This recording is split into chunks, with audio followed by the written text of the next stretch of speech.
বন্ধুরা, যুবশক্তি ভরসা প্রকল্প নিয়ে বর্তমানে সবচেয়ে বড় প্রশ্ন হচ্ছে, যারা কৃষক বন্ধু প্রকল্পের টাকা পান, পিএম কিষাণের টাকা পান, অথবা পরিবারের কেউ অন্নপূর্ণা ভাণ্ডার কিংবা অন্য কোনো সরকারি সামাজিক সুরক্ষা প্রকল্পের সুবিধা পান, তারা কি যুবশক্তি ভরসা প্রকল্পের মাসিক ৩,০০০ টাকার বেকার ভাতা পাবেন? এই বিষয়টি নিয়ে অনেকের মধ্যেই বিভ্রান্তি তৈরি হয়েছে। বিশেষ করে বর্তমানে কৃষক বন্ধু প্রকল্পের ভেরিফিকেশন চলছে। অনেকের নাম তালিকায় এসেছে, ফলে অনেকেই ভাবছেন ভেরিফিকেশন করাবেন কি না। কারণ ভবিষ্যতে যদি যুবশক্তি প্রকল্প চালু হয় এবং কৃষক বন্ধু পাওয়ার কারণে সেই সুবিধা না মেলে, তাহলে কি হবে? এই প্রশ্নটাই এখন সবার মনে। তাই আজকের ভিডিওতে আমরা এই বিষয়টি বিস্তারিতভাবে আলোচনা করব। ভিডিওটি শেষ পর্যন্ত দেখুন এবং তথ্যটি অন্যদের কাছেও পৌঁছে দিতে বেশি বেশি শেয়ার করুন। এছাড়া এই ধরনের গুরুত্বপূর্ণ সরকারি প্রকল্পের আপডেট সবার আগে পেতে আমাদের চ্যানেলটি সাবস্ক্রাইব করে রাখুন। প্রথমেই একটি বিষয় পরিষ্কার করে নেওয়া দরকার। যুবশক্তি ভরসা প্রকল্পের সরকারি গ্যাজেট নোটিফিকেশন বা অনলাইন আবেদন সংক্রান্ত বিস্তারিত নির্দেশিকা এখনও প্রকাশিত হয়নি। অর্থাৎ, কারা আবেদন করতে পারবেন, কারা পারবেন না, কি শর্ত থাকবে, এসব বিষয়ে সরকার এখনও চূড়ান্ত ঘোষণা দেয়নি। তবে বাজেটে যে তথ্য প্রকাশ করা হয়েছিল সেখানে বলা হয়েছিল ২১ থেকে ৪৫ বছর বয়সী যোগ্য প্রার্থীরা এই প্রকল্পের সুবিধা পাবেন।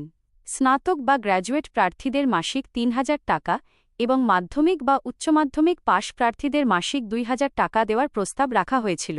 এছাড়াও বাজেট নথিতে উল্লেখ করা হয়েছিল যে যেসব পরিবারের বার্ষিক আয় নির্দিষ্ট সীমার নিচে থাকবে তারাই এই প্রকল্পের জন্য যোগ্য বলে বিবেচিত হবেন। তবে আয়ের সীমা নিয়ে বিভিন্ন বক্তব্য থাকায় বিষয়টি সরকারি নোটিফিকেশন প্রকাশের পরই সম্পূর্ণ স্পষ্ট হবে। এখন আসি সবচেয়ে গুরুত্বপূর্ণ প্রশ্নে, সামাজিক সুরক্ষা প্রকল্পের সুবিধাভোগীরা কি যুবশক্তি ভরসা প্রকল্পের টাকা পাবেন? বাজেটে উল্লেখ করা হয়েছিল যে অন্য কোনো সামাজিক সুরক্ষা প্রকল্পের সুবিধা না পাওয়া পরিবারের সদস্যদের জন্য এই কর্মসূচি প্রযোজ্য হতে পারে।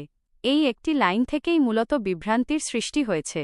দেখুন, বর্তমানে সরকারিভাবে কোথাও স্পষ্ট করে বলা হয়নি যে কৃষক বন্ধু, পিএম কিষাণ বা অন্য কোনো প্রকল্পের সুবিধাভোগীরা যুবশক্তি ভরসা প্রকল্প থেকে বাদ পড়বেন। তাই এখনই নিশ্চিতভাবে কোনো সিদ্ধান্তে পৌঁছানো ঠিক হবে না। অনেকেই জানতে চাইছেন, তাহলে কৃষক বন্ধু প্রকল্পের ভেরিফিকেশন করানো উচিত কি না? এই বিষয়ে আমি কোনো ব্যক্তিগত পরামর্শ দিতে চাই না, কারণ সরকারি নিয়ম এখনও প্রকাশিত হয়নি। ভবিষ্যতে সরকার কি সিদ্ধান্ত নেবে তা এখনই নিশ্চিতভাবে বলা সম্ভব নয়। ধরুন, ভবিষ্যতে সরকার এমন নিয়ম করল যে কৃষক বন্ধু প্রকল্পের সুবিধাভোগীরা যুবশক্তি ভরসা প্রকল্পের টাকা পাবেন না, তাহলে কৃষক বন্ধু পাওয়া ব্যক্তিরা যুবশক্তির সুবিধা থেকে বঞ্চিত হতে পারেন। আবার উল্টো দিক থেকেও ভাবুন, যদি সরকার পরে জানায় যে কৃষক বন্ধু প্রকল্পের সুবিধাভোগীরাও যুবশক্তি প্রকল্পে আবেদন করতে পারবেন, তাহলে যারা এখন ভেরিফিকেশন করাবেন না তারা কৃষক বন্ধুর সুবিধা থেকেও বঞ্চিত হতে পারেন। সুতরাং এই মুহূর্তে কোনো সিদ্ধান্ত নেওয়ার আগে সরকারি নির্দেশিকার জন্য অপেক্ষা করাই সবচেয়ে যুক্তিযুক্ত হবে। এখন অনেকেই জানতে চাইছেন, মেয়েরা কি যুবশক্তি ভরসা প্রকল্পের টাকা পাবেন?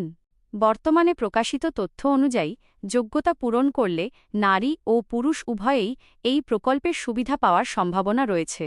তবে যদি কোনো ব্যক্তি ইতিমধ্যে এমন কোনো সামাজিক সুরক্ষা প্রকল্পের সুবিধা পান যা ভবিষ্যতের নিয়মে বাধা হিসেবে বিবেচিত হয়, তাহলে তার ক্ষেত্রে আলাদা শর্ত প্রযোজ্য হতে পারে। এই বিষয়টিও সরকারি নোটিফিকেশন প্রকাশের পরই নিশ্চিতভাবে জানা যাবে। তাই বন্ধুদের কাছে অনুরোধ, কোনো গুজব বা অসম্পূর্ণ তথ্যের উপর ভিত্তি করে সিদ্ধান্ত নেবেন না। সরকারিভাবে গ্যাজেট নোটিফিকেশন প্রকাশ না হওয়া পর্যন্ত অপেক্ষা করুন। নোটিফিকেশন প্রকাশ হওয়ার সঙ্গে সঙ্গেই আমরা আপনাদের সামনে সমস্ত তথ্য ও নিয়ম প্রমাণসহ তুলে ধরব। আজকের আপডেট এই পর্যন্তই। ভিডিওটি যদি আপনার ভালো লেগে থাকে তাহলে অবশ্যই একটি লাইক করুন এবং বন্ধুদের সঙ্গে শেয়ার করুন যাতে তারাও সঠিক তথ্য জানতে পারেন। আর এই ধরনের সরকারি প্রকল্পের নির্ভরযোগ্য আপডেট পেতে আমাদের চ্যানেলটি সাবস্ক্রাইব করে রাখুন।